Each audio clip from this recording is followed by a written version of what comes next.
the press or media people have been arrested and all of that. So it appears that this is something that this government is taking seriously. But then, until it is confirmed, we can't say who has picked him. Well, the police hasn't spoken to us yet. That the DSS, but David Hunde himself says it's now confirmed that indeed he's been picked up and in the custody. Well, if you recall, I think was it last month? Some pressmen were picked up as well. Yes, about 2-3 or so have been picked up. But I think if the government is doing this, it's not in any way helping this government. And I'll say this with all sense of responsibility that Mr. President is supposedly an advocate for democratic rule. It is also claimed that he fought for democracy that we're enjoying today. And I believe that anyone who has fought for democracy, who understands that the tenets of democracy is government of the people, by the people, and for the people, I would think that he should be media friendly, and he should tell those who work for him and those who work around him and those who work with him to learn to respect the press. It's very, very important for this government, so that he doesn't go down in history as the man who claims, or who they claim to have fought for democracy but turned out to become a dictator. All right. Mr. Tinubu, you want to chime in on that very quickly? Yeah. It's only a repressive regime, right? A repressive government that can afford to do what you just read out. Because in democracy, Freedom of Information Act, which became a bill, those information have not been a law. Oh yeah, right? I was going to say that those information he released have not been verified as false. Well, what do you call investigative journalism? There are things that are not known to the public, but made known, quietly through their investigative channel, right? And then when you get to hear it, then it becomes a thing. If government considers what the person is saying as being too secretive that they could put into their classified channel or classified documents, right? Then it became a thing, because government, especially when they are doing the wrong thing, right? They tend to hide information, and if anybody hiding under such journalistic work to want to bring out what they consider a secret, it becomes a problem. So what do you call it? Investigative journalism has never been a thing in Africa. 28 years or close to 30 years. What I know most journalists do is to write unreported, stories and that, chime into whatever that is trending, and then they write about it. Those who have mapped out their work to go into investigative journalism, as in the investigative journalism itself, bringing out secrets, their lives are usually in danger, if you like. So it hasn't been a thing, but if you think like you just that you should tackle, and of course that's also in our conversation this evening. Moving on to other issues this evening, Ajero's petitions FG as Nupeng puts all workers on alert. And then we'll move on to other issues. 150 billion naira presidential jets, 50 billion naira yachts, other lavish spendings by Tinubu government. What about it? You get to know when we unfold that conversation. Wale Tinubu announces Owando's takeover of all Ajib any assets in Nigeria. And then to give us a more first-hand insight on what's playing in the oil industry. The entire OVH and Owando and NNPC issue. We like to understand exactly what's happening. That'll be at 7:30. But let's take a quick breather. I'll be right back after the break. Stay with us. This is the Evening Rush 90.3, Voice of the People FM. You're welcome. News on the streets. We go to bed empty hunger. To the blaring horns of a hustling city.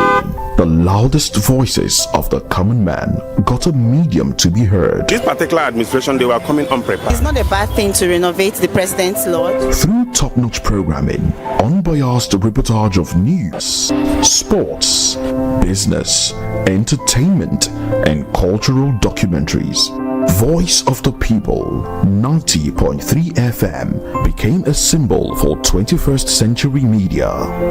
And now, a new baby is born.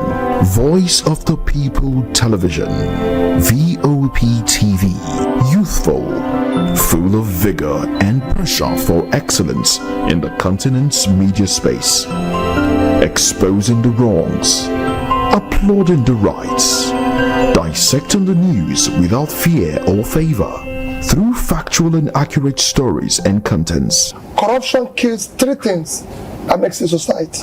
Representing the interests of the people and giving them a voice. Voice of the People TV is here to stay towards building a fair society. VOP TV, Voice of the People Television, truly a voice for the people. Evening Rush with Pressures, featuring sound and informed guests across various sectors to discuss matters arising on Hot Topic Party. What was the rate of inflation, and then what was the exchange rate?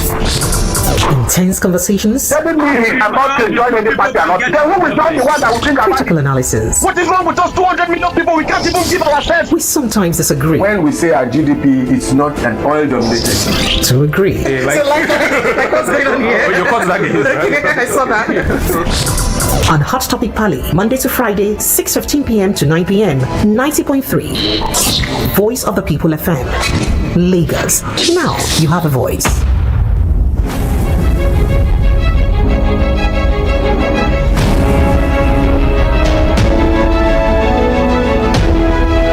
Yes, Lagos, now you do have a voice, 90.3 Voice of the People FM. So let's begin. Well, we touched on this a lot today. There's nothing much to say. 2 years before Nigeria's independence, in the heart of London, the United Kingdom, Kudirat Motomori Olatukumbo Kekere-Ekun, a name that would resonate through the corridors of Nigeria's justice system, was born. But her roots are in Lagos, where both her parents and are indigenes of Lagos State. And we'll talk about how her father is a senator and, of course, a lawyer himself too. But there are reactions trailing her swearing in as the president jets in today from France to swear her in.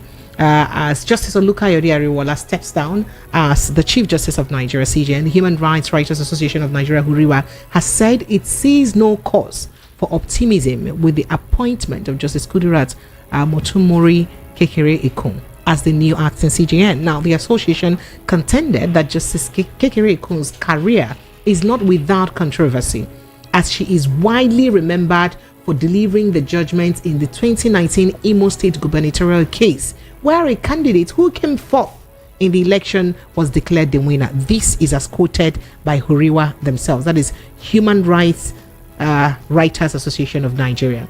Now, the judgment, Huriwa asserted, was one of the most controversial in the history of the Supreme Court and marked a significant turning point in the judiciary's decline. Furthermore, Huriwa raised concerns about Justice Kekere-Ekun's integrity, pointing out to unresolved allegations regarding her failure to declare her assets as required by law, which, by the way, led to late former CJN Justice Ononge's step down, as it were, removal from office. Now, quoting Huriwa, they said, despite those serious accusations, the Code of Conduct Bureau has not pursued an investigation, leaving many to question the transparency and accountability within the judiciary. The statement signed by Emmanuel, Huriwa National Coordinator, said, more so, the circumstances surrounding Justice Kekere-Ekun's elevation to CJN suggest that she enjoys significant political backing, particularly from President Bola Ahmed Tinubu, who has a well-documented affinity for individuals from Lagos, where Justice Kekere-Ekun hails from. So the report says. Now, this political patronage will compromise her independence as CJN, considering that the judiciary is supposed to be a different arm of government, leaving little room for the much needed reform in the judiciary. The association further suggested that with the current political dynamics, neither the presidency nor the National Assembly, which according to the group lacks the independence to challenge her appointment, is likely to oppose her becoming the substantive CJN. She's been sworn in today. Mr. Kenobi, I'll take you on that. Now, that judgment was Imo State first, Hope Uzodinma's first year in office judgment. The Supreme Court today just also reaffirmed his election, or upheld his election. And of course, the Supreme Court also affirmed the election of 3 other governors, that of Kogi and Benue State.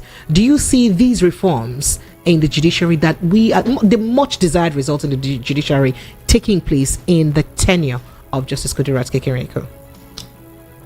Well, my opinion, I don't think so. Why I don't think so? Because it's all the same system, the same game that is been on. All right, she can only take it to the next level, my opinion, because the system is been pyramidal, right? I mean, like we said, we run democracy, but this system we have here has been pyramidal, where the executive have captured every other arm of government and are in full control. So everything happens. Why do you call that caption? Captured, rather. Yes. Because, but there are different arms of government. They are not functioning independently. Why do you think so? Because it is so. The legislatures are the legislatures. The executive is not in charge of the legislature. Have you watched the American, democracy, where when senators are talking, when they are asking questions, you see intelligent individuals.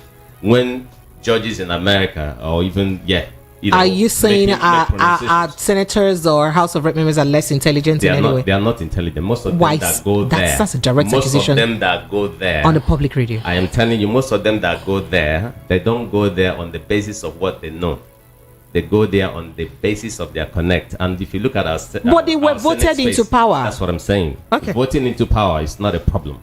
You see, in fact, that's why you see that even our democracy was reduced to attended school start. So that's why money politics is so huge here, that those who have the money, are the ones in government. And if you look at it, the intelligent ones that know what they are doing, that want to contribute, don't have the money to even buy the form. So they've made it a money-back politics, where those who know what they are doing don't even have the means to get in there.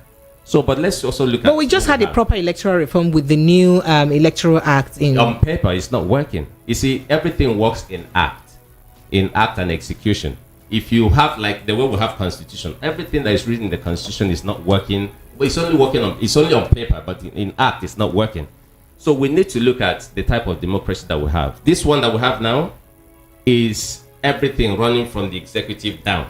Okay. So that's bottom line. Problem. So the judiciary, like you have Justice Kekere-Ekun being appointed today, I don't think it will be any different from what we knew before or what we used to know. In fact, it can even get worse.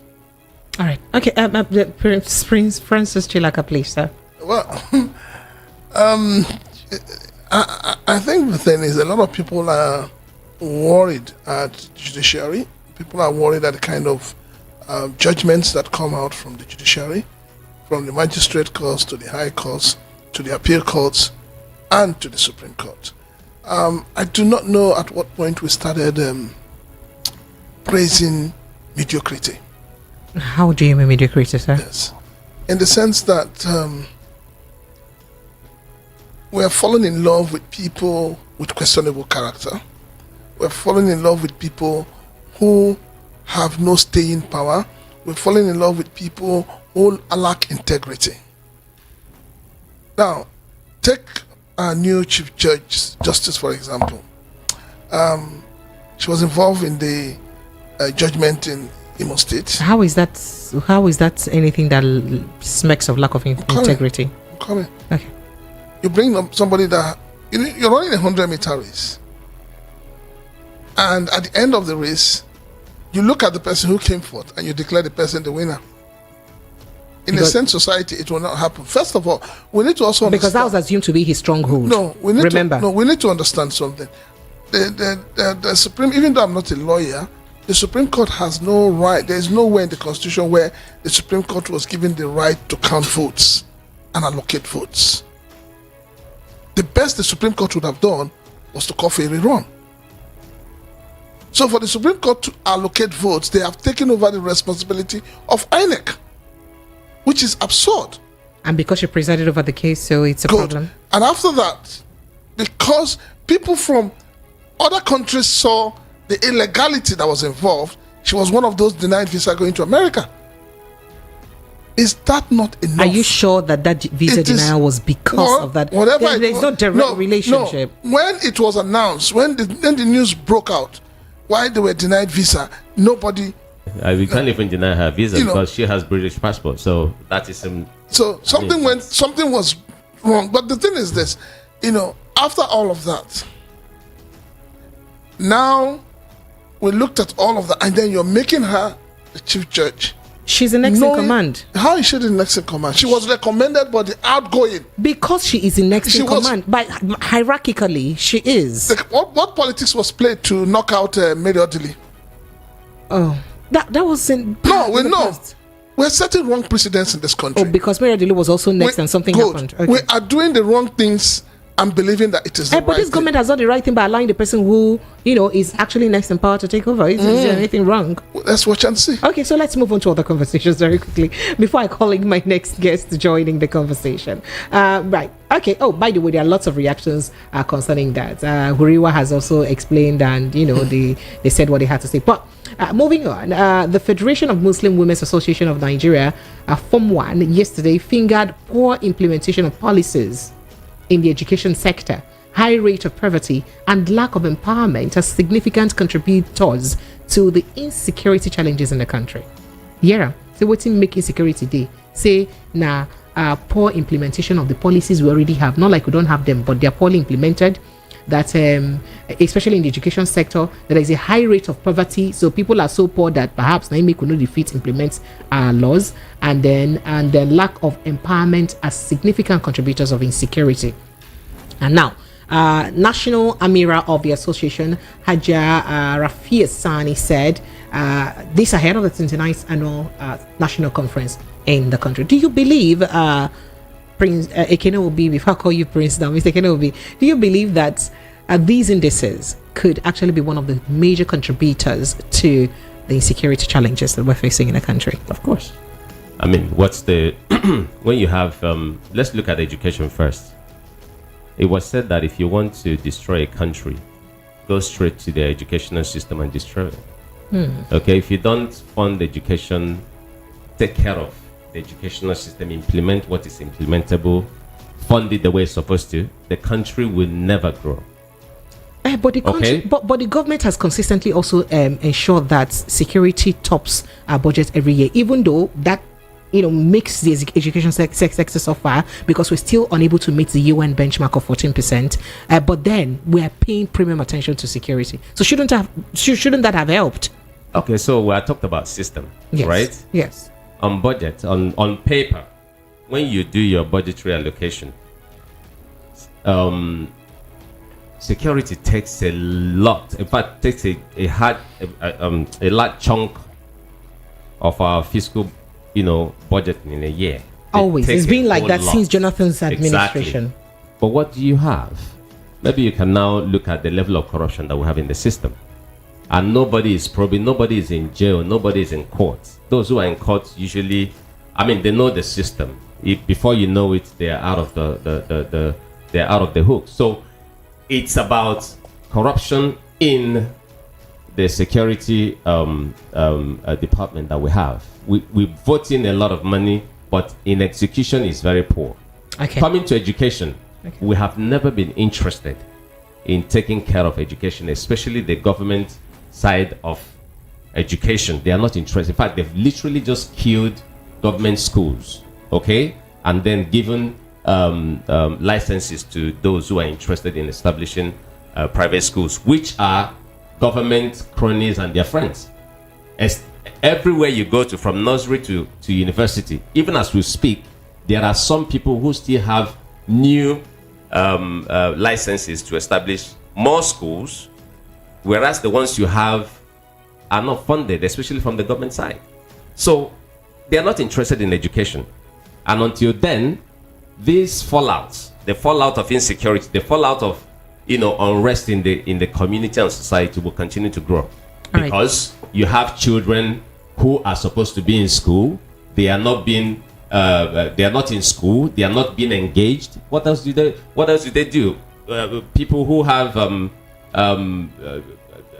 dirty businesses would have to simply engage them, and then you have chaos in the society. All right, Prince Francis Chilaka, quick.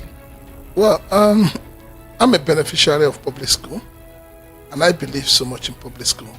And I know that quite a number of persons in government today are all, if not all of them, are beneficiaries of public school. But what have they done? Like Kekere has said, they've killed the public schools and then set up private schools that even the children of the poor cannot afford. The way it is today, schools are opening next month, isn't it? September. Yes, a lot of children are not going September. to. A lot of children are not going to go back to school because their parents cannot afford to pay school fees, and the government is practically doing nothing about it. I think it's a deliberate act. Absolutely. Honestly, I think it's deliberate to ensure that the children of the poor don't get educated. But there are public schools that are. Where are the public schools? There are no public schools. Are you kidding me? There are no public schools working right now. Oh, but not in Lagos State, at least that I know. Mention them. Oh, there are public schools all over. Mention Lagos them. There is one. No, can I hold on? There is a public school in Bagada. You need to go there. Schools are meant to resume by 8, isn't it? Go there by 10. You'll see young boys and young girls strolling on the street of Bagada aimlessly. Sometimes the teachers don't even come because the teachers will tell you, we have not been paid for 1 month, 2 months, 3 months. The much I know, Lagos State government doesn't owe salaries. The things you see on paper are different from the things you see hands down. That's the truth. But the point I'm trying to make is that, government has tactically, on their own. By government, you mean from the federal level? And federal this precedes, to state to local and this precedes all this administration because it's been there before. No, but you see, what the thing is, it's even better in the south. We still have some semblance of government schools. But up north, what do you have? Go up north. What do you have? And I blame the northern governors.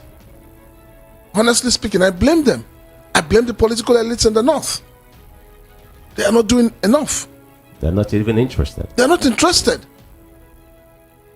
Maybe that's why we are all dragging back the way we're dragging. All right. Okay. The governors in the north should do more. The political elites in the north should do more. It's not just about fighting for power, fighting for political positions.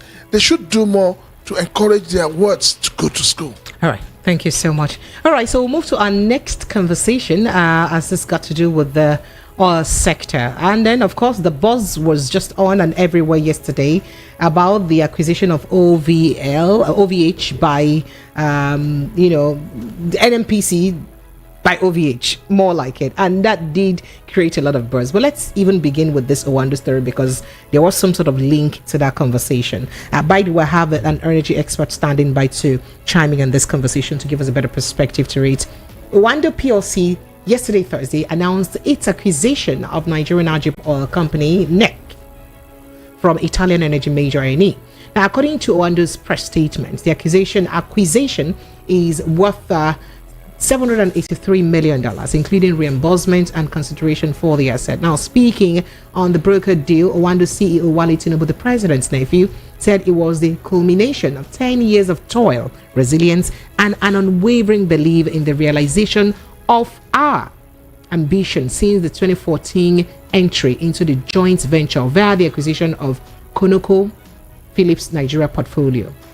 He added that the company will continue to pursue strategic diversification and opportunities with the broader energy sector that provide enhanced growth and value. He went on and on and on.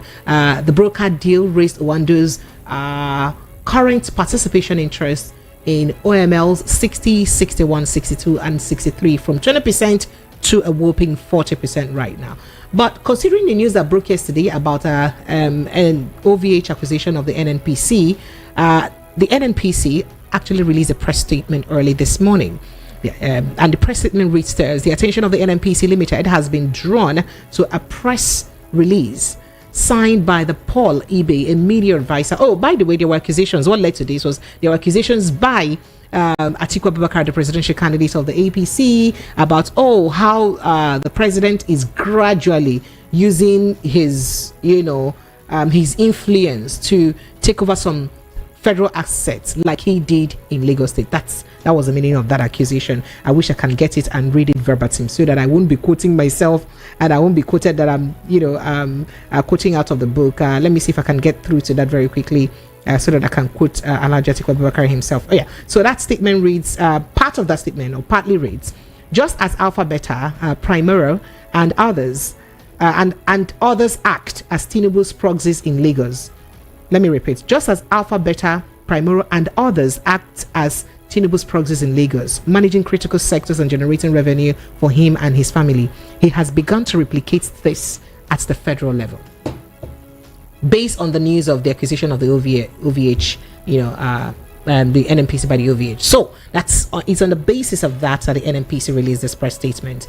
As in that statement, they quoted that in that statement, the former president was quoted to have lamented the criminal hijack of the NNPC by corporate cabals around the current president. He was also quoted to have listed the retention of Mr. Mele Kyari as the Group Chief Executive Officer of NNPC as a compensation for the alleged acquisition of NNPC Retail Limited by OVH, in which he claimed Mr. Wale Tinubu held 49% stake.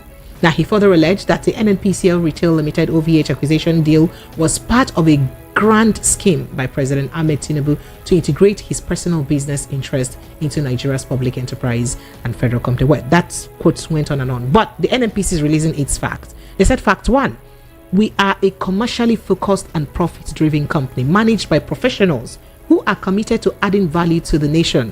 So for me, the emphasis here is on a commercially focused. That means now money bring us together, right? Okay. 2, investment decisions by NNPCL Limited management are strictly determined on the basis of commercial viability and national interest. And then 3, at the time NNPCL Limited acquired OVH in 2022, Owando, in which Mr. Wale Tinubu has equity interest, has fully divested its equity in OVH. That is, they don't promote their investment and waiting in Minabi in OVH. So the other partners, Vito and Helios, Owando actually began its investment in 2016, with Vito and Helios opted to merge NNPC Retail Limited into OVH. Not the entire NNPC, the retail into OVH. So NNPC agreed to merge its retail into OVH and thereafter retain NNPC Retail Limited as the company name post-merger. So even though they've merged, they'll remain NNPC. Okay. And then 5, the first step of merging NNPC Retail Limited into OVH has been completed and the post-merger renaming as NNPC Retail Limited is ongoing. So that means any Owando filling station, which is retail of OVH that you see, may be rebranded now to NNPC. I guess that's what this is trying to say. But our energy expert is on the line. He would help us put a perspective to that. Now, 6 is they said, contrary to the false alarm raised, neither Wale Tinubu nor the president has any interest in the OVH accusation. So why not they accuse the president and his nephew? As a businessman, 7, the former vice president should know that effectiveness in business leadership is best measured by balance sheets and bottom lines rather than pedestrian considerations. Then he said 8, the management of NNPC Limited under the leadership of Mele Kyari has done way well in growing the economy's fortunes, as shown in the 2023 audited finance statement, where they made 3.3 trillion naira profit, and we go on and on and on and on. Well, Judy Pratt is an energy expert, one of its finest in Nigeria. Judy, thank you so much for obliging me on an interview this evening. Thank you for talking to me as always. Thank you, I appreciate you. So this whole drama, first of all, with the interpretation that the NNPC is giving us, where did the Nigerians get it that Owando has now took over all of the NNPC? So that means that the president by proxy now owns the entire NNPCL. Help us put a perspective to that so that we understand. Okay, so I think that what you read out is very, very detailed. Yes. And I don't think there's a doubt to that because that's NNPC's position and they're sticking to it. However, more often than not, when there's a merger or an acquisition, you find out that the buying party, more often than not, maintains the key name of the bought as against the bought party. And I need to say that again.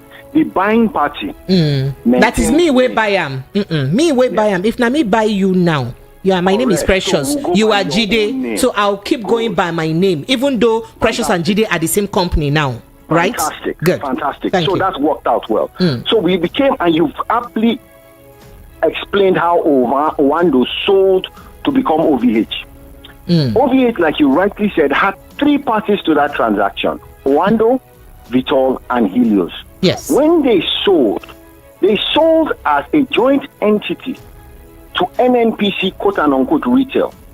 If you remember, at that time, NNPC released a statement, as is NNPC retail, released a statement categorically saying that they had bought over OVH as an entity. Yes. And what they were doing is that they had bought the retail infrastructure and they had also bought what they call an ASPM. An ASPM is a floating jetty, more or less. So that ASPM belonged to OVH and NNPCL, as in retail, bought it. So based on that, they started rebranding. And you notice that OVH as a company, let me say, got swallowed. And since it was bought, we never saw OVH stations again after that. And NNPC. So that's why we barely see Owando filling stations. You know, when you say OVH, let's understand it. So that's why we barely see Owando filling stations now. Most of them have now been rebranded to NNPC.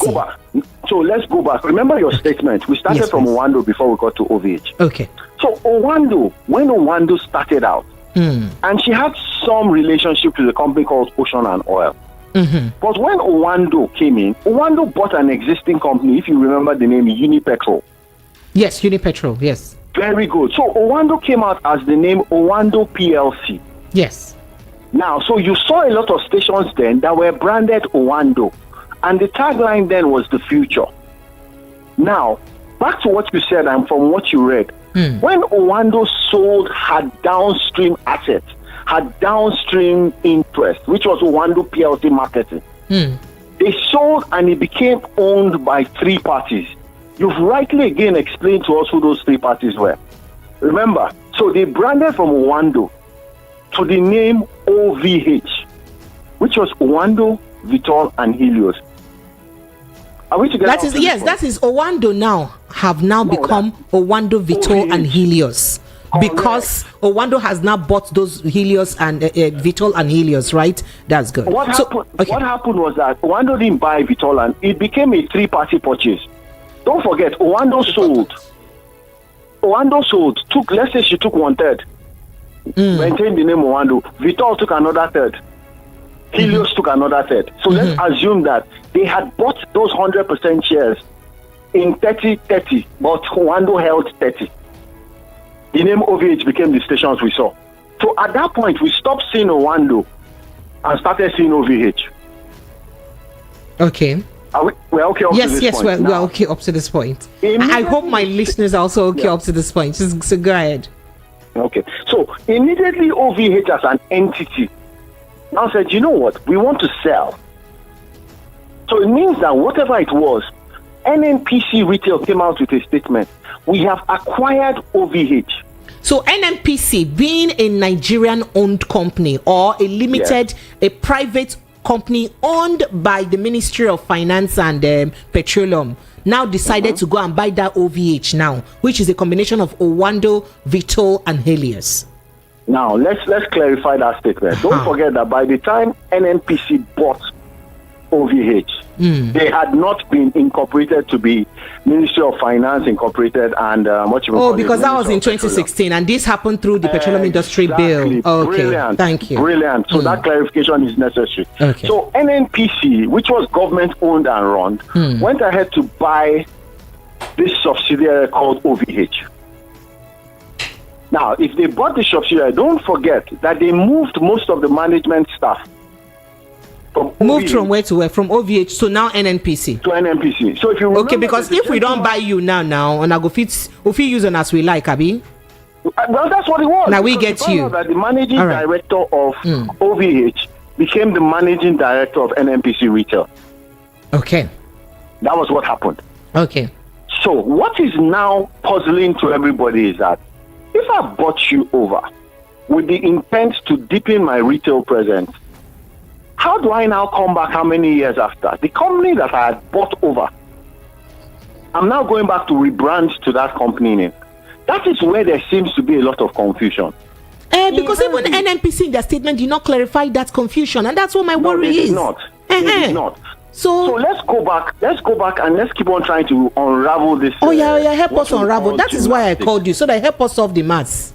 Good. Thank you. So what it now means is that if we look at it on the face of it, on a legal perspective, and I spoke to a colleague of mine who is a legal mind, and she told me this and said, look, technically, the shares of OVH, quote and unquote, were bought or diluted by NNPC Retail Limited. But it does not mean that OVH had been dissolved as an organization.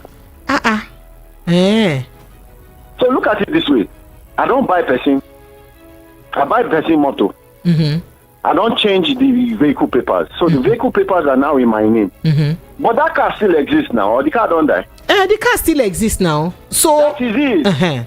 So but that car remain my property now, even though say it still exists now, because you know if you get claim to them again, because now me don't buy them. Absolutely. So if I decide to give you back, follow me. Okay, so if I decide to give you back that car, is there anything in the law that says I cannot? You go give me back if you decide to give me back the car. Me now go give you back the money where you pay me to buy them before. You don't have to. I can gift it to you. So don't forget that this is what we're saying, and we need to be clear about this thing. The way NNPC did this transaction by going to get a court order is what makes it a bit more confusing. Ideally, what should have happened is that, okay, OVH that was bought over before still exists. It's coming back to buy some percentage share back and wants to take back retail branding right from NNPC Retail. The OVH will be saying na NNPC buy you. Now I don't come back now. Can't get the mind to want come buy retail branding rights from the NNPC we've been buying before. Absolutely. So Mr. Jide, remember you made a statement. You made a statement and say, so what it means now is that they're going to keep on rebranding to OVH. Yes. And these are the question. Does it make sense to have ceded the brand right of a certain company to say you want to focus since you are the owner? Years down the line, you now come back and say, okay, I'm giving it back to you. Continue to brand again.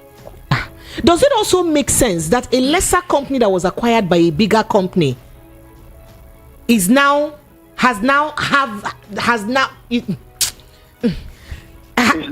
developed the capacity to now buy back the bigger company that bought it before? I don't understand. The straight answer is no. It doesn't make sense. Then what is going on? Hold on, but it doesn't make it illegal. Let's be clear. Okay. Now, what has further dented the image of that company, NNPC Retail, is that their track record hasn't shown them to be trustworthy as an organization in terms of management. So because there hasn't been any transparency. There hasn't been any transparency over a long period of time. So it does seem that once people see that, there's a trust deficit. And the question we should be asking is that what is Ministry of Finance Incorporated and the Ministry of Petroleum Resources, don't they call board meetings? And when they call board meetings, aren't these issues brought up for discussion in terms of corporate governance? Because these things are, they further dent the trust and intention of that company called NNPC Retail. Okay, so Mr. Pratt, where did the president's nephew, the managing director of Owando, or formerly Owando, come into this mix? Now, don't forget that Mr. Tinubu has been in oil and gas. He was a lawyer. Absolutely. But then he decided that, you know what, I'm going to put one leg first in oil and gas, which is why we said he started with what we called Owando marketing. Yes. Now, by his what records. He was doing with correct. What he was doing with Owando marketing was that, you know what, let's play in the downstream space. But they also started putting the second leg deep by deep into upstream services and upstream.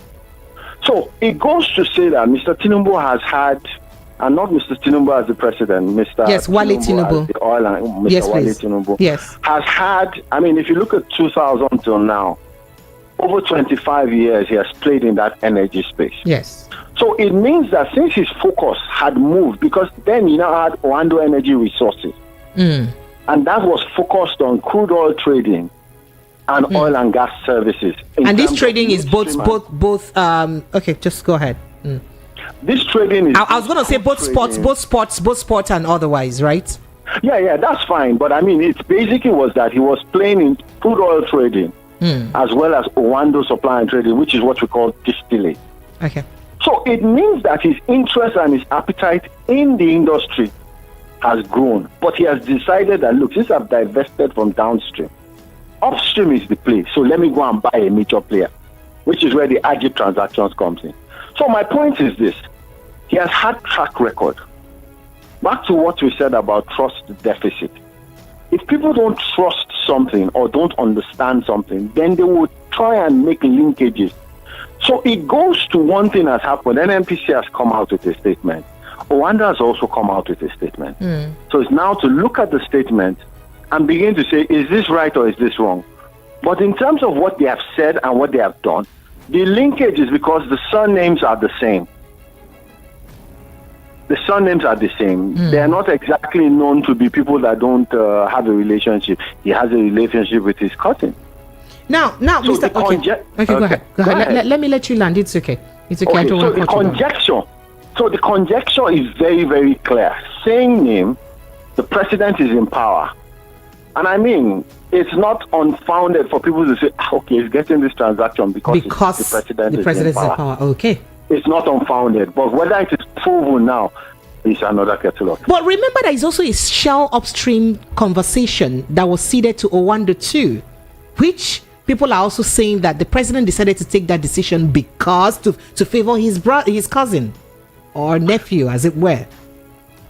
So remember that in Nigeria, we found out over the last, over the last year or so, a lot of international oil companies have been divesting absolutely from what we call onshore or swamp. Yes. So when you're saying onshore or swamp, just assume it's closer to land than it's closer to deep water. So it means that some of the things that the challenges might that security issues, dealing with communities and all of those, dealing with coast community. So it means that they've stretched themselves to a point where they're saying, you know what, let's focus on offshore, deep offshore. Now, it now means they're trying to sell to major players, or let me say, Seplat is a major player if we begin to call. But it's hard not to call Owando in energy, back to what we said, because of track record. So when Shell was divesting, it means that one of the names that came up, Owando put in a bid as well. And Owando got the bid. And then there is a Tinubu involved in an Owando. And this happened in the administration of Bola Ahmed Tinubu, remember? Correct. Okay. So but let's also leave that one corner. There's also an Ajib and Eni issue too. That's the Ajib and Eni that they just signed. So what that meant is that Ajib Eni are basically as well selling some of their oil fields. Don't forget that when they had those oil wells or oil fields, they were under JV. So if they're reducing their ownership, it goes back to the same thing we just talked about when we talked about shallow or, onshore. They want to sell to people who are local and then exit that portion of their own business. This has also happened. And now the announcement is out that it's taking them about 10, 11 years. They're finally where they are. Don't forget what we're saying, that the conjecture will still be there. The conjecture will still be there. But this transaction has happened. So it goes back to the letter of the law. Is it a legal transaction? And if it is, then as much as we could have our reservations, the reality is that it's gone and they move on with their life. So is this some sort of coincidence that most of this transaction, that of Shell, the one that is now concluded, even though Wale Tinubu claims it started in 2016 or thereabout, far back, I think 2022, 2016, is it a coincidence that all of this now came to fruition while we have a President Bola Ahmed Tinubu in government? So this is how I would answer that. Is it a coincidence? Maybe, and maybe not. But what it means is that if a relationship had started and a deeper relationship between two parties makes that transaction go over the line, then it's not a coincidence. If, on the other hand, the transactions were going, and with or without the involvement of Mr. President, the transaction went over the line based on the fact that that organization met the criteria, then it is a coincidence. But right now, we don't. Right now, the picture isn't clear enough for us to make any judgments. Sorry to butt in, but this is what I will say, ma. It now behoves on ladies and gentlemen of the press to begin to ask, which is one of the things you're doing, seeking clarity. But it also means that ladies and gentlemen of the press need to be asking the right questions to two parties. The presidency, these are the allegations, what are your options, what are you saying? That is if we will get a response immediately. That is it. But not to ask is the greatest undoing, because we'll all keep on guessing. I hope you do know that by this show and this question I'm asking on air is also asking the presidency. Well, absolutely. So go ahead. I would still appreciate, because you see, you have a reach, you have a voice. Why you could ask those of us who are in the energy sector our opinions. The truth of the matter is that, as we say, it's better to hear from the horse's mouth. So it's a better thing to say, we have called them, they have refused to comment. We have called them, they have said they will provide. This is the only way we can begin to get our country back on where it needs to be. Because too many questions are unanswered. All right. So where does the present fuel scarcity come in all of this mix? I did ask you a question the last time you were here. I told you that I tried to get fuel in a particular, major marketer's filling station, and one of the managers there told me, I tried to find out, I asked questions for a living, don't blame me, and I tried to find out why we have this scarcity, and the person said, well, it is the fault of NNPC, because Owando has bought all NNPC, and NNPC is insisting that they will be the one to sell to everyone, and that it is impossible for them to feed everybody. So that is why we're suffering. And then major marketers recently have also accused the NNPC of not supplying them enough. And then if you look at the way fuel is being distributed, only NNPC is selling as 585 naira. Every other filling station cannot sell at that price or have not sold at that price. So where does that keep Nigerians in that accusation that it may have been because the Owando wants to be the sole distributor of fuel around. That's why this is going on now, or they're suffering fuel scarcity. Please help us put a perspective to that. Okay, so the clear and short answer to that is that we're experiencing longer fuel queues because there's a short supply of PMS. Why would that be a short supply? NNPC is the only sole importer of fuel. So why do we have short supply? So that is why you have short supply. If NNPC as the sole importer needs to bring in 100 trucks, and then they have paid for 50 trucks, for instance, those 50 trucks have come. Or let's say from the 50 trucks, they only paid for 25 and are owing for 25. It means that that I'm selling to them will bring in the 25, wait for them to make more payments and bring in the 50. So if you listen some time back, someone made a statement on the NNPC side saying that as far as they were concerned, they were not owing the amount people said they were owing. But that what normally happens is that from time to time in trading, people owe money. That person was correct, but also incorrect. This is what it is. There are letters of credit to bring in petrol. If, for instance, you're supposed to pay me, and you're supposed to pay me on day 30, in a situation where you have not paid me by day 180, I won't give you more product now. I'll be waiting to collect my money. And you can't blame me for not giving you. Because I'm running a business. I have to stay afloat. Brilliant. So what you now find out is that the number of cargoes, the number of trucks that I'm giving to you is reducing. So it means that if I bring 50 and I only have 25, don't forget that it's still 100 people that need it. So it now means that there's a short supply because less product is getting to those retail stations. So it's basically a demand and supply issue. Fantastic. And I can't go and bring in product myself because the only person that has been bringing in for 9 years is NNPC. If I bring it, I can't compete with the NNPC price because they were subsidizing it. Okay, so going back to this NNPC importation or sole importation of fuel, why should the NNPC limited be the sole importer of fuel, be the sole people who would also export a crude oil when they are now a limited liability company? I want to understand that. So the question on why they are doing is still a lack of corporate governance.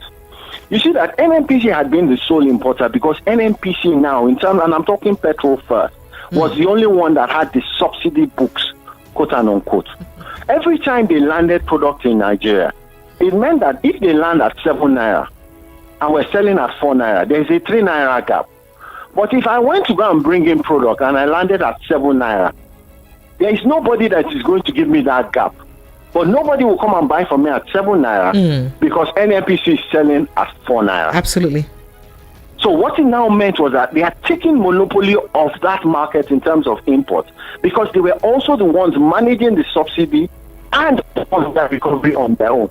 By taking out of government coffers, your question now becomes extremely important when you say, why should someone who has now become a limited liability company be able to do that? But it goes to answer your question by saying, Murphy, Ministry of Finance Incorporation, which is basically a government, government company, and the Ministry of Petroleum Resources are both government. So what needs to happen for corporate governance to thrive is that you need to dilute that board with people who are driven by higher government, corporate government standards, so that way these decisions will no longer be taken based on what they feel or wish. But board meetings will be held and people will agree and do the right thing. So that every other person, more people need to come into this industry to play. But sadly, that hasn't happened. So as NNPC is right now, as it is presently constituted, do you believe that they have that is constituted by the best of the hands in Nigeria, best of the brains in that sector in Nigeria, or in the required sector in Nigeria, to drive it to the desired end? No, for me, no. And when I say no, I'd ask you a question. A lot of people know about the company NLNG. Yes, please. NLNG has run very well because you find out that it's still government owned partially anyway, right? Yeah, but it's not controlling shares. So, and that's why you find out they're able to have proper board structures, excellent minds at leadership and management, high corporate governance standards. But it's a far cry from NNPC. There's no transparency in the NNPC when it comes to what are they doing, how are they doing, but most importantly, what are their corporate governance standards? So that means positions are not given based on based on eligibility, but on appointments and what? Apologies. All right. I don't think positions are not given to the best minds, is what I would say. That's why I said based on eligibility. Who is most eligible? That is correct. So why does this keep the average Nigerian? Because we're voice of the people and we like to know where Nigerians are in this mix. Well, where we've always been is being at the background. So when you hear things like power to the people, I'm not really sure that the people even understand what that means. We seem to be in a constant case of the government whips us. We don't even go into hiding, but we turn the other side. So it means that we have not demanded accountability from government. We haven't demanded accountability from people who are in leadership positions. So they keep on getting away with it. So it leaves us where we are, begging for what ideally we should have. Sad.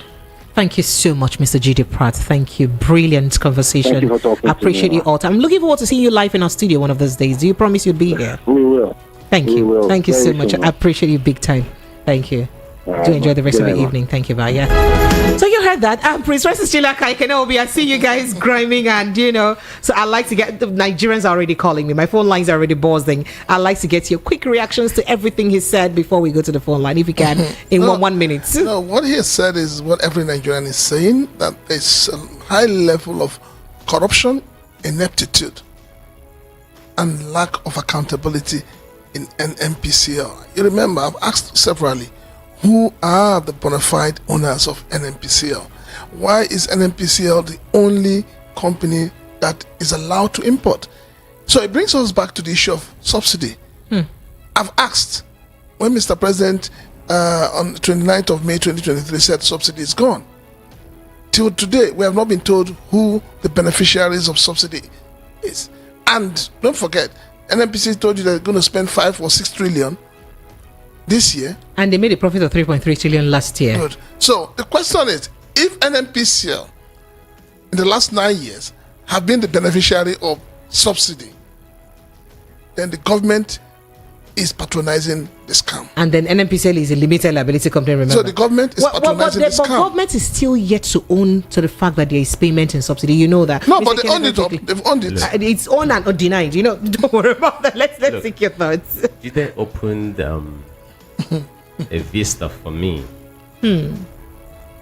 Before now, I thought when the government devalued Naira, they told us that it was so that people who wants to come into the downstream sector of the oil industry, can afford to have a level playing ground to import. So that's what we floated, so that everyone would have product. There won't be any scarcity anymore. Absolutely. Anybody can. So you're a business person. You want dollar. It's quick for you to get. What I heard this evening from Jide, I mean, it startled me. The fact that after they made this statement, till today, if you look at Nigerians, because most of them don't, this is like a high level secret. The expose he gave this evening, all right, is a lot of people don't have an idea why we have the problem, that we have, like persistent problem in this same downstream sector, especially with regards to importation of fuel, availability of product, and all of that. He said that NNPC in reality have the sole monopoly of importing fuel. Reason being that what they import is backed by some sort of government sort of subsidy, right? That's why he mentioned if NNPC import and they're selling for 4 naira, and another private importer goes to import and you land at 7 naira, you cannot afford to compete with NNPC. That's a crazy thing to hear. Crazy. Lagos phone lines are open. Let's begin to take your thoughts and reactions on these conversations. But just before we open those phone lines, let me run you through the hot topics that we've had this evening. Just so you know, some of them we may not be able to analyze because of want of time. Kekere-Ekun, Nigeria's second female CJN, whose father was a lawyer, and we give you a bit of her profile. Her father was a lawyer and also a senator. And then we told you that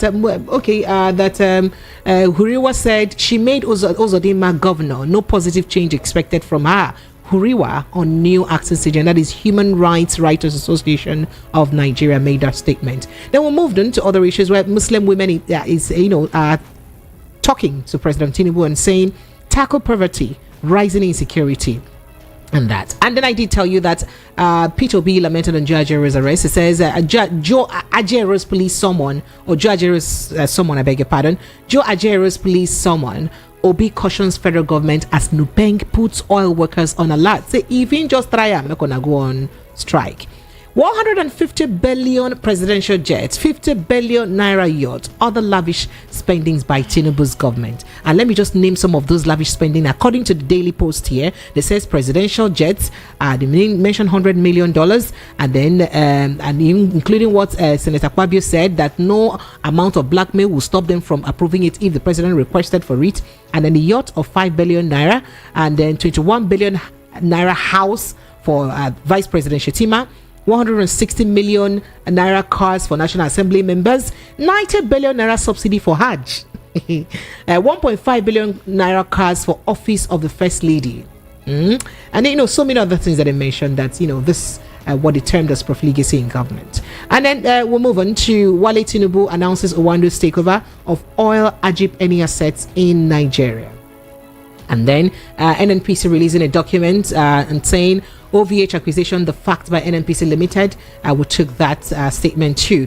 And federal government hints at reducing electricity tariff during off-peak period. Laments businesses shunning national grid. They say businesses now don't abandon national grid. Some of them don't go ahead to get solar energy and all that. People don't want to patronize our electricity again. Why? Okay. Since the Gencos have learned how to increase their tariff, bandwagon people, band A, band B, the Nigerians also have learned how to generate electricity without looking back. So are you saying that if the hunter learns to shoot without missing, the bird will learn how to fly without perching? When we kept telling this minister for power that he is not acting like a Nigerian, that he's acting as if he doesn't understand the sufferings of the people, companies were shutting down, families were crying, he kept telling us that we should learn how to off our freezers, that Nigerians know how to waste energy. Now, what is going on? Government is beginning to cry. In sub-Saharan Africa, Nigeria's electricity tariff is one of the most expensive so far. The band A electricity tariff is one of the most expensive. So it's what is happening is good. Let him go and eat the band. All right, Lagos phone lines are open 0700 903 903 903 0700 903 903 903. The WhatsApp line is 0817 175 6338 0817 175 6338. Hello, good evening and welcome. Hello, good evening. Yes, welcome. I'm the gentleman of the studio. Oh wait, welcome. Welcome. My name is Ugochukwu from Egbeda. Ugochukwu, you're welcome. Go ahead. Let's hear you. Please, I want to comment on what that analyst say concerning NNPC. Mm-hmm. All this thing you are saying means that our refinery cannot work. That's what they're trying to tell us because now the only thing what you understand for waiting in talk be that. That's what I mean. Now the issue with that say the Nigeria refinery cannot work because of the money they are making on importation of the petrol. Because if Nigerian refineries are working, if they refine the crude oil, we have a lot of bad products from that crude oil. We have engine oil there. We have many things. For that reason, they don't want to make sure the refinery is working. Because if the refinery is not working, with all the byproducts Nigeria will get for that crude oil, fuel will not be more than 200 naira. They know what they're doing because of their interest, because of their own interest. Forgetting about what the masses are suffering because of this fuel. Let them remember that tomorrow, God will still ask them, how do you manage the office I give you when you have a head? They will ask them for it and they will pay for it. God bless you, man. Thank you. I appreciate you. That's your opinion. All right. Hello. Good evening to you. Yeah, Richard. Sir, welcome. Yeah. Good evening to my Honorable Chilaka. He can hear you. My first time speaking to him. Oh, thank you. Welcome. Yeah. Yeah, Precious. I'm Anthony calling from Idimu. Anthony, you're welcome. Go ahead, please. Yeah. That man have already given us every analysis, about our petroleum industry. You see, I would have suggested you see those people on the petroleum industry. They should give them 4 tenure. Not one person will come there and see. That is where that corruption is coming. It's always coming. So you think that because their tenure is it's indefinite, as it were, that's why there's corruption? Yes. Right. They should give them if possible 3 or 4 years. Okay. Before those people will corrupt, they will change them and put another set of people. Before you know it, we the masses of the indigenous people of Nigeria, all of us will be able to work in that. So that the thing will go around. I appreciate you. Thank you so much. Hello, good evening and welcome. Good evening, Your Excellency, Right Honorable Precious. Remy, where have you been? Good evening and welcome. Yeah, I've gone hunting, Precious. It's okay. Welcome. Yeah. Thanks for being there. You see, let me tell you this. The failure of Nigeria is a source of income to many people, which therefore means if Nigeria stops failing, their means of livelihood will cease to exist. And they are going to continue to ensure that failure. Because that's my papa, they thought, say, waiting no get mouth, no supposed to wise past you. Why is it that things that have no mouth appear to be wiser than those that run Nigeria? They know the problem. If they want to fix the problem of the oil sector today, they will fix it. But if they fix it, they will be broke. Secondly, Kekere-Ekun, the Chief Justice of Nigeria, the woman that made Uzo Odima the governor that he is today, is on a ban. America banned her from entering their country. Now, I don't want to base my points on the fact that America banned her because of the imperial dimension to that. However, the reason they presented was her involvement in corruption.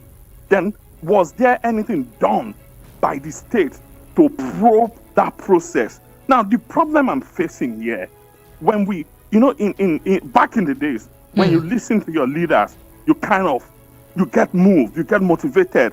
When you listen to politicians, you're kind of inspired. You want to be like them. Today, for me in Nigeria, there is no public office holder that can inspire me. And that's why I think younger people should be protected from these people, because corruption is everywhere. Thank you very much. The Kekere-Ekun emergence is a defeat for Nigeria and a win for the political elite. Thank you. Oh, wow. That's totally your opinion. No way does that represent that other station.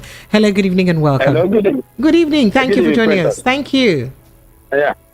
Good evening. Yes, thank you. My name is Mr. Madi calling from Egypt. Mr. Madi, you're welcome. Go ahead, sir. Yeah, thank you. You see all these things we are talking. In this time, Nigeria is a time of sober. Seriously, it's not a joke. You understand what I mean? Because these are leaders calling themselves leaders. I don't see them as a leader because they are too damn corrupt. They hate us. They envy us.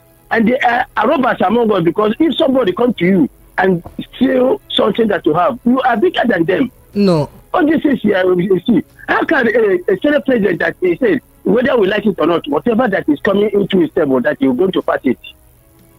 That to show you that Nigeria is into a crossroad. That these people don't have conscience. But let me tell you one thing in life.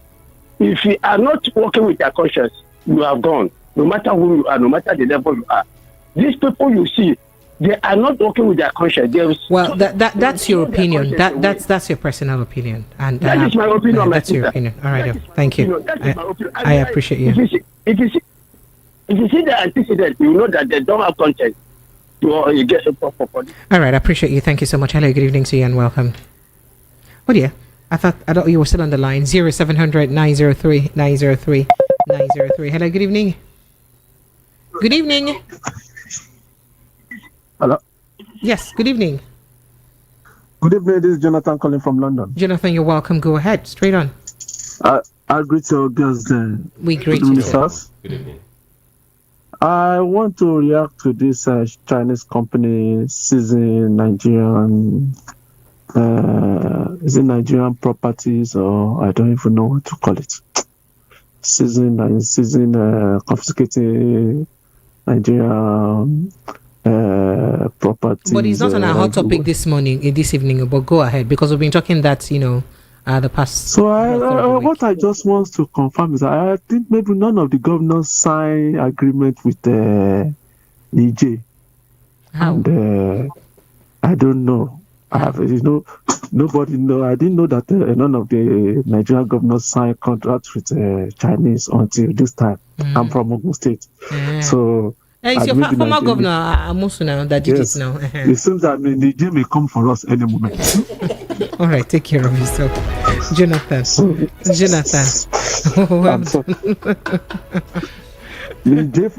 Niger may come for us any moment. Though it's not a laughing matter, sir. All right, so I appreciate you.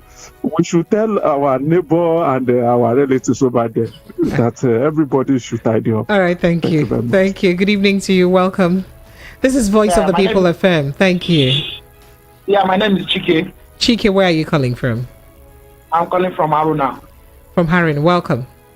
Yeah, this is my first time. Haruna Ikorodu? No, Haruna Oba. Ogba, okay. All right, go ahead. Yeah, this is your political program. I'm really interested about it.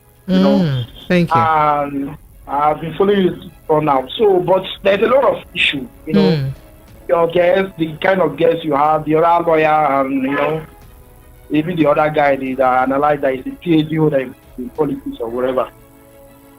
You see, to be frank to you, we have to be realistic.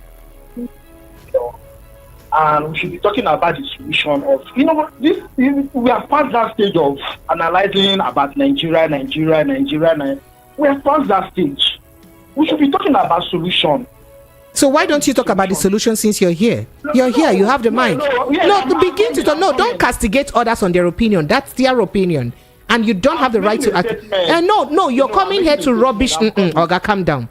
You're coming here, your statement means that you blame people for coming here to always talk about problem. You that you want to talk of solution, why not just take the mic and go ahead and talk about the solution? I haven't stopped you, so go ahead and do that.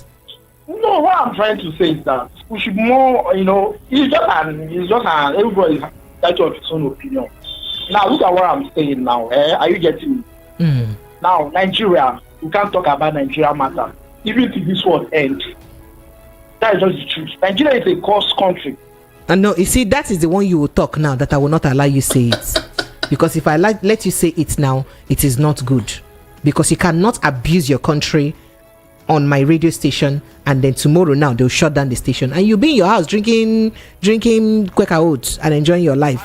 So you can't. You are entitled to your opinion, but you can't use my platform to put up that opinion. Put it out on your platform by yourself. No, I won't let you do that except you retrieve that statement. Okay, I retrieve the statement. Good. Go ahead. Thank you. Now, what I'm trying to say is that you see, they come in now. They are talking about a new CJN and other things, NNPC, NNPA, all those stuff. These are cartel. Are you getting me? They are businessmen. I would try to see. And there's a lot of tribalistic in this country. Different tribes, and so on. So what I would suggest is that we should, as a youth, we should be implementing of regional government. Region. Let every region govern their self. That's what we should be. But, I will talk to this bad governance guy. I will also reach them. We should be talking about every region govern their self. Because the issue of Nigeria, we can't consider like this. It's obvious. We should be talking about the solution of this country. It's obvious. It's getting out of hand. So you proffer one solution before you leave now. Because you cannot go. Come back here, Oga. Come and proffer solution.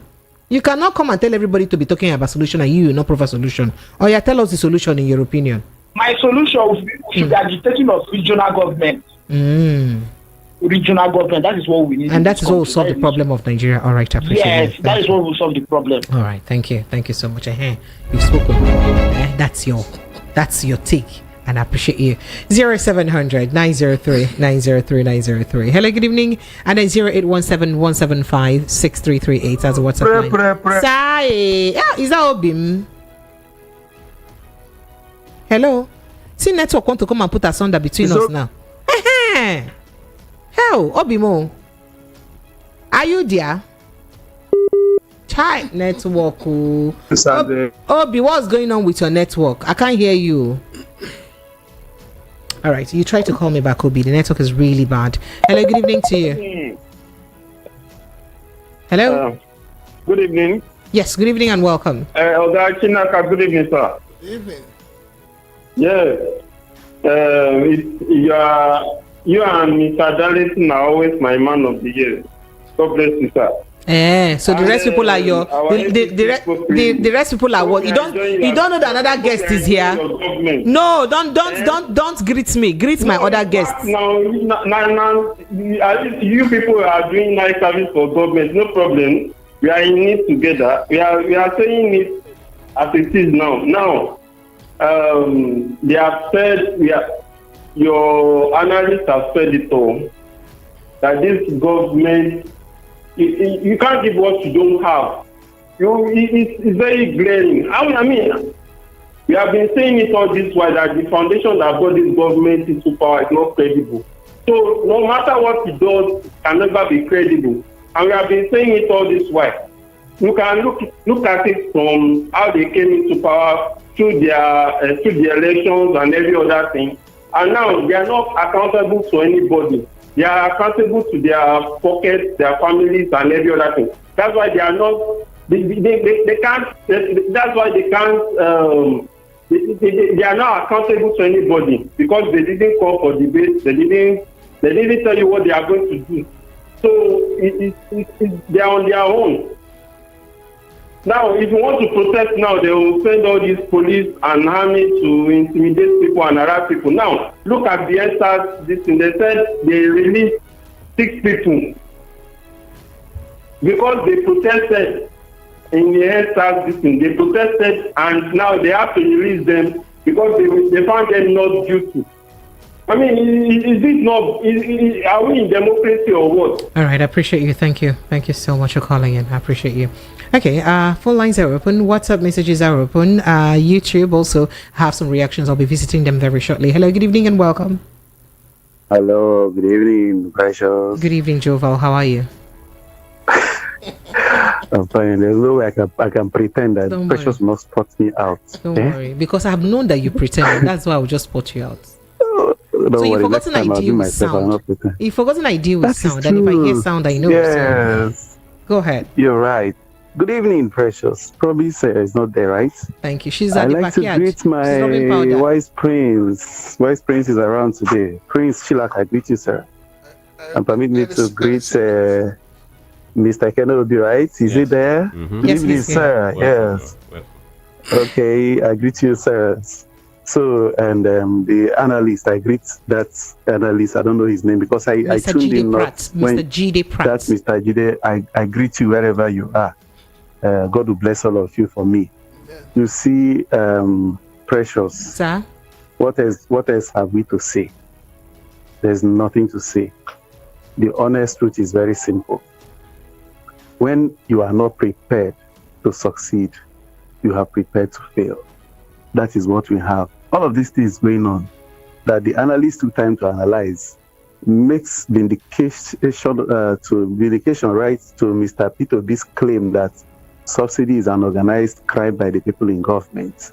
Whatever is going on in NNPCL before it became NNPCL, just to confuse the masses about whatever corruption that is going on there. All of these things are corruption. It is what Goodluck Jonathan, the former president, calls corruption. When he says different from stealing, you ask people, they will say they are not stealing, but they are corrupt. And again, how do we get out of this? It's very simple. Let Nigerians get prepared. By next election, we vote the proper leaders if we are serious. Look at the Justice Kekere-Ekun now. That was the justice that said the judgment they rendered in Imo State will haunt them for a very long time. If you remember, that comment was made. Prince Shilaka, you remember, right? He said that judgment will haunt them in a very long. You know that something is not correct. You decided let's leave it like that. I have read books, Precious. In United States of America, I've read books where a judgment was passed. The Supreme Court had to recuse itself, or took a look at the judgment the second time and did the right thing. So this is how it should be done. It's not cast on stone. Remember that they also took a look at that judgment late last year, but nothing was done. That is what I'm saying, Precious.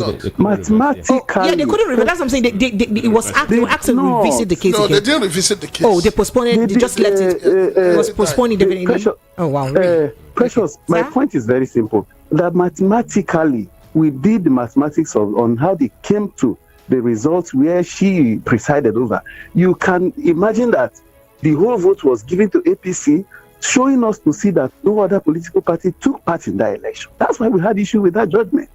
If you pass a judgment, even though we know you are not God, because the judgment is not correct, because they turned that area to be Ozodima's stronghold. You share the votes accordingly, and again, possibly you give a winner. Nobody will be raising an eyebrow. But by the time we looked at the judgment, we discovered that other political parties did not participate in the election. That's what it looks like. Thank you, Joval. So we are having this. I want to round off now in just a second. We have this person as our Chief Justice. What do we expect, Precious? I am not expectant anyways. Thank you very much. That's your opinion. I appreciate you. Good night. All right, let's see if I can do some YouTube messages because I have them quite much here. Jeff, I see your message. Thank you so much. And Nozien Gossa says, good evening, precious, and good evening, sirs. Lawson Amadi says, all right. Oh dear. Lawson Amadi says, Mr. Judy Pratt, your explanation has no weight. This is well-planned job long ago. Nigeria is... Prosper Chinedu Ekoyo says, good evening, VOP families. My question is, how do these everyday news help the life of ordinary Nigerian? And then OK sent in his message to CYOK says, precious, have a peaceful and well-deserved weekend. I do hope that I have one. And Prosper says, good evening, VOP. Yeah, I think I took that one already. John Omaleye says, thanks for unraveling the mystery shrouded in the oil sector. Mr. Judy Pratt said so by Mr. Judy Pratt. Yeah, and that's according to John. And Anozi Ngozi says they should make fuel available for us. Case closed. That's all we want. You see, Nigerians are not even difficult. They don't care about the corruption. They just want one gets easy life and move on. I've always told it's not even that hard. Yeah, Nigerians are not asking too much from their leaders. Just more all that the Nigerians are asking for is create an enabling environment for us to thrive. That's all. That's all. Oh wow! All right, so I'll go to more messages very quickly because I have WhatsApp messages too from YouTube again. Ugu Tochuku says just for fail to be available. Now we will define. Lindsay Scott says Supreme Court's beauty has visa restrictions. Wobi says Mr. Tinubu, you should be a president of all Nigerians, and Nigerian people are not only of your tribe. Ifunaya says stop saying this personal opinion thing. Why should I stop saying it? Because it is your personal opinion. When the authorities come, it is your opinion and not that of the station, so that the station won't be held liable for your opinion. Do you not understand? Well, it still remains your opinion. Emmanuel O.C. then says, precious Wanyama, Prince and Mr. Eken, I greet you. We greet you too. Chingy team, I see you. Thank you so much. Okay. All right. Gosman Kido says, good evening, precious. You see the Kogi State Polytechnic student who built a plane from scratch to finish. Make our president go patronize the guy now and join the jets with the guy. It's Nigerians, they won't just stop. Ajumoa Izuchiki says, good evening, VOP. I love you guys. We love you too, silly. You know that, right? I love you guys and the good job you do. Please keep it up. Thank you. Thank you so much. Appreciate it. Mazi Prince says, the Haruna guy, the one that called from Haruna, can't even, speak or responsibly. So immature. Oh, no, that's not fair. Moses Onyekure says, Sister Precious, well done. I love you, Sean. I love you too. Ekene Ezike says, have a nice day. A nice weekend, Prince Francis. My namesake, Ekene, and Mr. GD. Zik Creative says, good morning, Precious. My country, not only who go help you. Wait till you talk go help you. Don't be me go help you for that matter. But let me quickly rush off to YouTube, WhatsApp.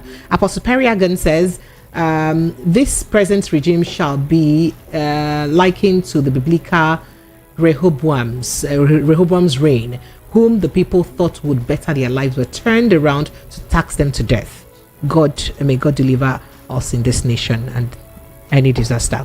And then His Very Highness BC Walker says, the new CJN always be remembered by her ill judgment in Imo State by making someone that came forth in governorship election to automatically become the winner. If she likes, let her profile climb Iroko tree. She will always have that stigma, and Nigerians won't forget that. That's your opinion. Mr. Peter says, and to your guest, I don't have much to say, but a day is coming that monkey will go market, will come back again. The government should continue, no problem. And Comrade Ugo Phillips, he said he's a child's right education activist. He says, I want to confirm the cost of 1.5 hour airtime to promote child's right and drugs. Okay, I will take your contact. Apologies for that. We'll take your contacts and then would give you the details. By the way, you can call 0912 6699 908. 0912 669908. That's 0912 666 9908. Call that number and I would send your number to the to the authorities and they'll contact you. Sheena from Isola says, kudos to your guest. Whether Nigerians vote for APCO or not in the next election, no, they might still be in power because judiciary will always decide the outcome. the other way around. Nigeria is in serious in here. Once the biggest economy of Africa a few years ago. We're now what? I can't tell. And then this says, once there is systematic failure, there is nothing an individual can do to correct or better any situation. Kola Wole from Egondo sent in that message. And Amobi from 7 and 8 says, Nigeria rewarded Ganduje after his video of stuffing dollars into his agbada went viral. Buhari government named him the best governor, and APC party made him their chairman. Now, the judge who declared number 4 a winner is now rewarded with the post of a CJN. Is it not obvious that Nigeria rewards for the what? There will be no incentive for the government to make our refineries work. That's what you concluded, or you deciphered. And then this here says, people call Dangote a monopolist, but I know how the real monopolist, who the real monopolist is. You mentioned the name. What a pity that he is the position of political powers and he can do as he pleases without being unchecked by anyone, and not even your new Chief Justice. Well, you said a lot and I appreciate you. And Harry Ogada from Pangrove says, Wike has become the god of PDP to the extent, I said, what? Okay, that's not in my conversation.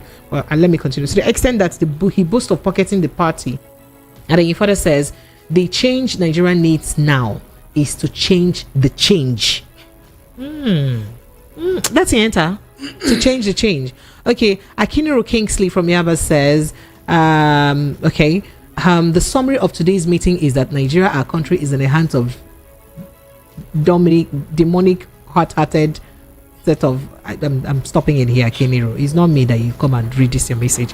Tinubu is allowing the nepotism and tribalism line of following the nepotism and tribalism line of President Buhari, because almost all the juicy key positions in Nigeria is headed by people from Southwest, and the Chief Justice of the Federation too, Attorney General of the Federation, and the Minister of Justice, Minister of Finance, Inspector General of Police, Petroleum Minister, etc. How about the 90 billion naira Tinubu approved for Hajj? And that one follow now. I call him now. You know, here. Chisco from Ejegu says subsidy scam would kill the government if the government does not kill subsidy scam. You can't be drumming your belly when you have a drum. Water, he said water everywhere, no any drop of drink. Dangote Refinery has the capacity to refine PMS for Nigerians as well as other countries, but as selfish and deceitful, you said a lot, and I appreciate you, but unfortunately I can't read all of those messages. Patrick from Oshodi says, good evening to all in the studio. The NNPC issue, by implications, the one person in the country is distancing herself from involvement in Oando ownership, but by extension he is working to benefit his prosperity, because tomorrow he will not be president again. He can fall back to, well, that's your take, that's your opinion. I see you. Let me go back to the phone lines quickly, and before we get to a step down conversation. Hello, good evening. Hello, pro, agree to. Is it clearer now? Welcome, it's better now. Go ahead. Is this Obim? Is this Obi Daddy? Is Obi Daddy now? Obi Daddy, you're welcome. Go ahead. I greet everybody in the studio. Pro, good evening. I would just want to say something. I will end by singing this music, or I'll start with this music first. It's like a question. Pro, since you were born and now you are getting old, have you ever seen Nigeria change it? No, you cannot change now. I want to give you a story. As a student in former high school economics, Sofia, Bulgaria, 1983. As a private student, I was paying 3,200. River State was paying 8,000 scholarship. Kaduna 40,000. Lagos 30,000. Enugu 7. The secretary called me and said, "Is this not one country? Why are we paying different school fees?" This is food for thought. Nigeria, I thought it would get better, rather it's getting worse. Take care of yourselves. All right, thank you so much. I appreciate you. You want to? You were not into that song, that music. You want to really? I'm just trying to relive what he said. There's a lot of wisdom and sense in what he said. Okay. Same country, different denominations, different tribes. We keep taking our tribes, we take our tribe, we take our religion into everything we're doing in this country. And this is why this country is not moving forward. We need to, take away those shackles of tribe, ethnicity, religion, and face, reality. The reality is that Nigeria needs to get out of this doldrum. All right. Hello, good evening. Good evening. If I get people sometimes so that other people can call it, because your program is so amazing. Thank you. You know why I love your station most? Why? You when you are engaging this topic, it's not the kind of other station. After 5 minutes, 10 minutes, they see they go on break. I know advert gives them money quite all right. But you engage the topic and you make sure you analyze it. It's not something that a good topic going on. Somebody will say, this is good for a bit, this is good for this thing, this too. It's okay, but you know, say where man they work now, where you the chop shabby. Yeah, I know. All right, so just go on with your contribution. I really appreciate. Thank you. I just want to appreciate and beg you to give us time so that they will not be taking long time. So that other people can contribute. Thank you so much. All right, thank you. I appreciate you. Hello, good evening and welcome. Hello, are you there? Okay. So what's going on now? My calls are now dropping. Well, keep trying to call us. 0700 903 903 903. Hello, good evening. Hello. Hello. Yes, please. Welcome. Okay, good evening. Yes, good evening and welcome. Hello? Good evening and welcome. Go ahead. Okay, I'm struggling to hear you. Let me call. Okay, all right then. Hello, good evening. Good evening. How are you? I'm very well, thank you. Yes, sir. I greet my prince, Obalola, Prince Silaka. Welcome. And I greet my brother. I don't want to say nonsense. I don't know how to pronounce it. Mr. Kene. Or you can just say Obi. Mr. Obi. Okay. Yeah. Obi. Yes, please. Yes, please. Okay. Question. Sir?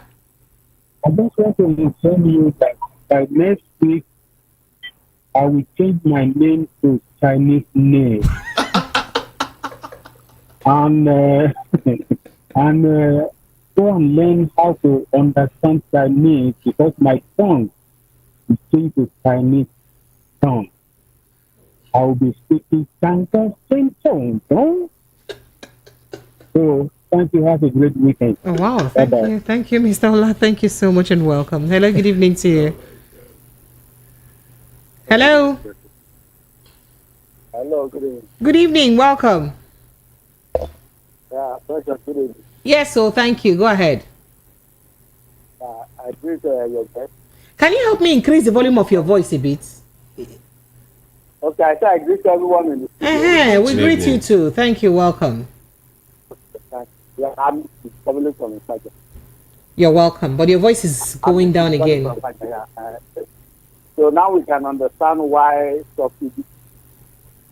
Because obviously, it now means, according to your guest, if the subsidy is being paid by NMPC, for NMPC, so that they can now kind of sell the other or even cast order out of the business.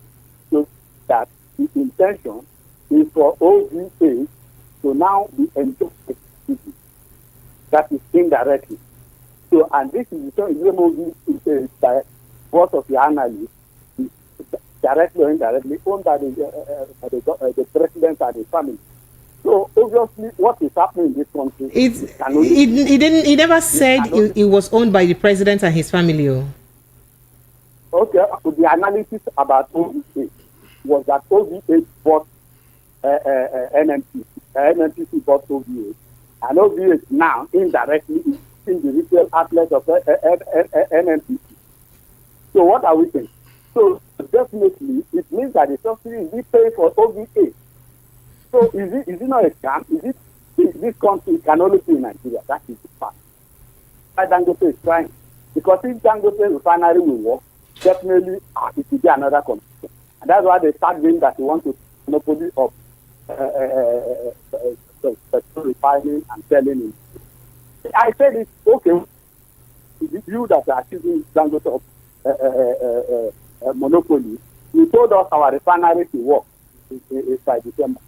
So meaning that you only lie to us and spending, writing off a lot of money, say you are refurbishing the refinery, and then promising us. So when you look at everything, Nigeria is in a race problem. Thank you. All right, thank you so much. I appreciate you. That's your opinion. Thank you. Hello, good evening to you.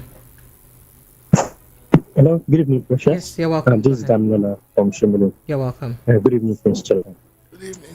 All right, so quickly, I want to comment on the Minister of Power's comments on a comparison of electricity tariff in other West African countries. Comparing.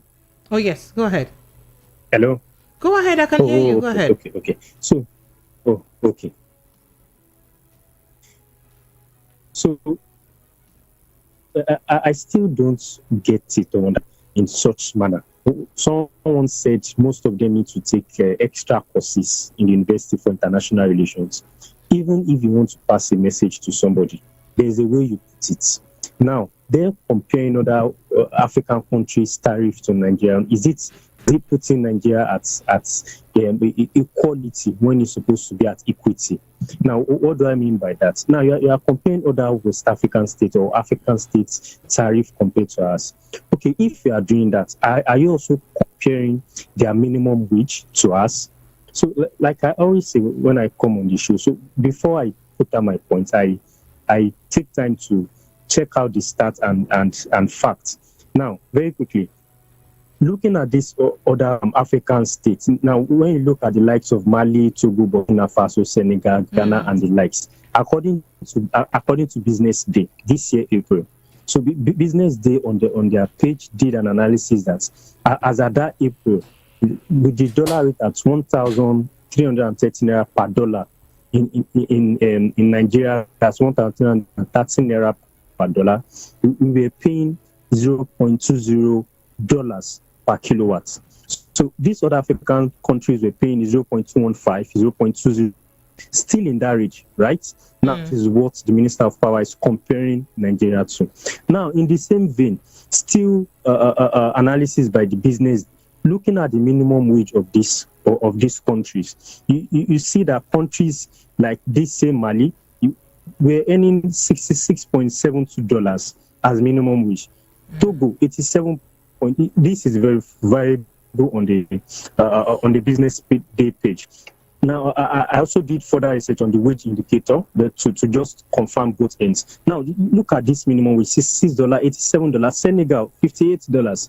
And Nigeria, as of today, I don't think we've even implemented the 70,000 naira minimum wage that they proposed. And you are comparing countries that earn $66, $87 as minimum wage. Minimum wage is just Nigeria, about $30 there, about $40 now. Yeah, even if it's even up to that $40, $20 at least. You are comparing, but you want us to be on the same standard of tariff as those people.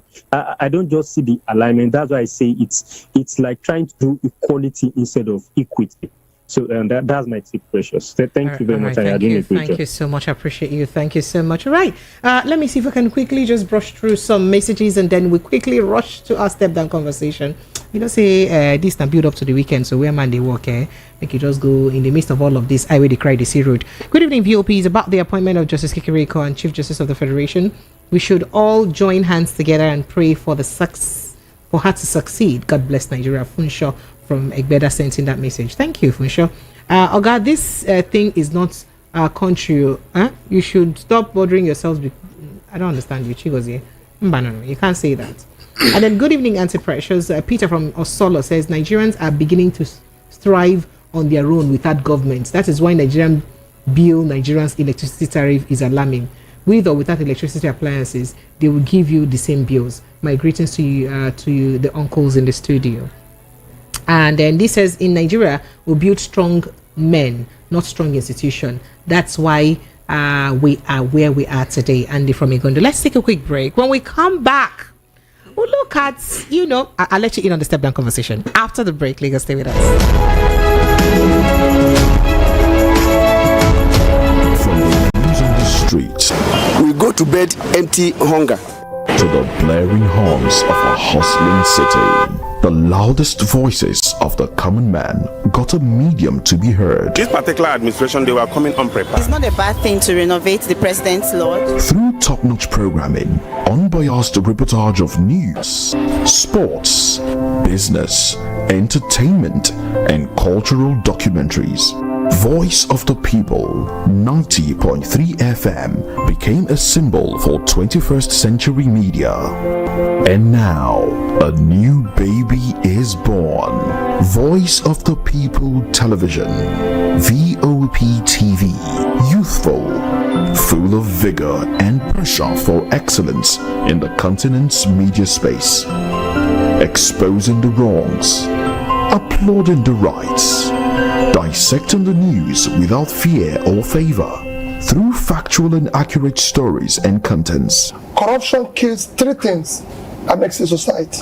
Representing the interests of the people and giving them a voice. Voice of the People TV is here to stay towards building a fair society. VOP TV, Voice of the People Television, truly a voice for the people.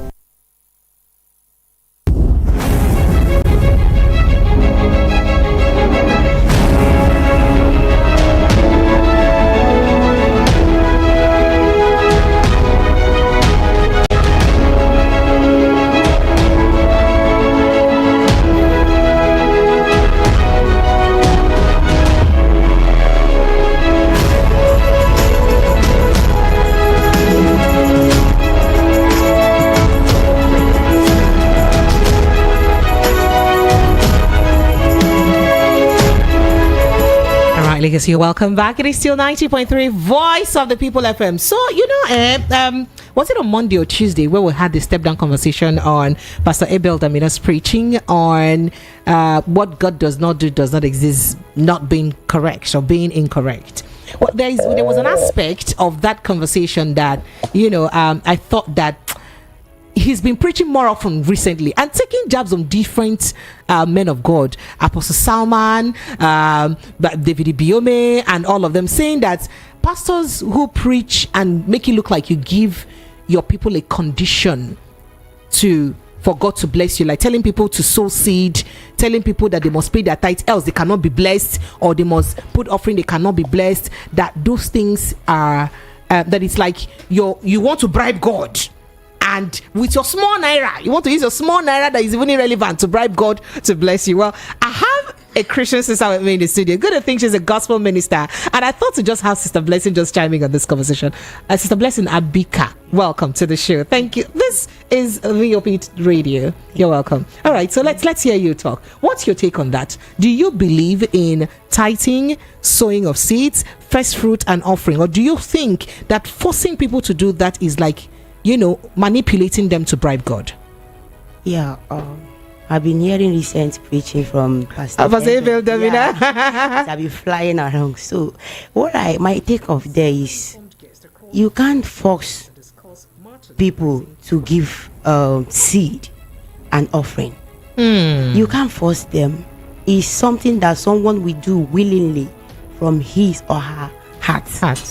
And you can't manipulate or looking for something that you will say so that people will do it. Because I saw some people, they will say, if you did not pay tithe, you are not going to heaven or something there about so many things that's flying on the internet. So you don't believe in that? But you're a gospel artist now. I'm a gospel artist. Although Bible said that you should give at your first fruits or something there, but it's not what you will force someone. It's when you give it forcefully, it will not yield anything. So if I give out my first fruit, how will I survive that month if there is no work for a lazy man? That is why I'm saying it depends. God. I see your brain going. Just go ahead. If the Spirit of God minister to you to do so, definitely He will prepare something for you and provide other ways for you. Yes. Okay. But it's not because a man of God force or emphasizing on that you must do it. Okay, now that you've said this, I would really love to know your background in music. What's your background and what led you into music and gospel music of all choice? I mean, you should be doing KDK, You Love Me, stuff like that. So why are you into gospel? No, gospel as a Christian, I should be in a gospel aspect of it. Okay. Gospel side. So you want to use your voice or your music to rather serve God than use it for secular? Is that what you're saying? Yes, as pastors are preaching, I'm also preaching with my voice. Like the one I just released now, the title is Emailer, which means praise be to God. Thanking God for what He has So what done. inspired you to go into music, really? Yeah, what really inspires me is Because me, I can sing, Yeah. I can sing well, especially in the bathroom. I'm sure a lot of us can sing in the bathroom too very well. So, before I went to real life, how did you move from bathroom to the real life singing? Just go.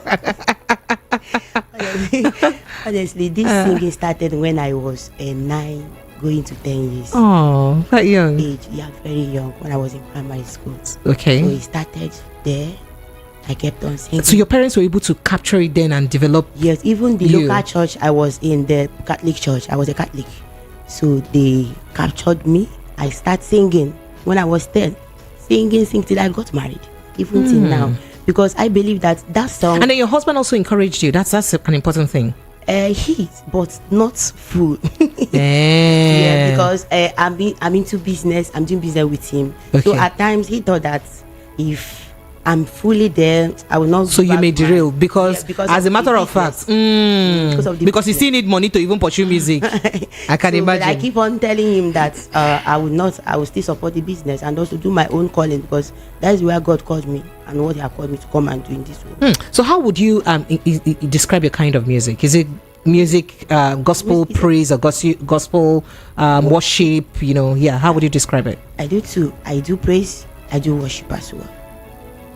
You do praise, you do worship. What would you say, is your niche? What differentiates you from other artists?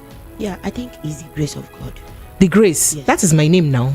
So how will that grace now not make me move from music, from bathroom now to real life, and not differentiate me from others? Yeah, there are many people that are singing, but if the grace is not there, I think it's the grace of God that differentiates A from B.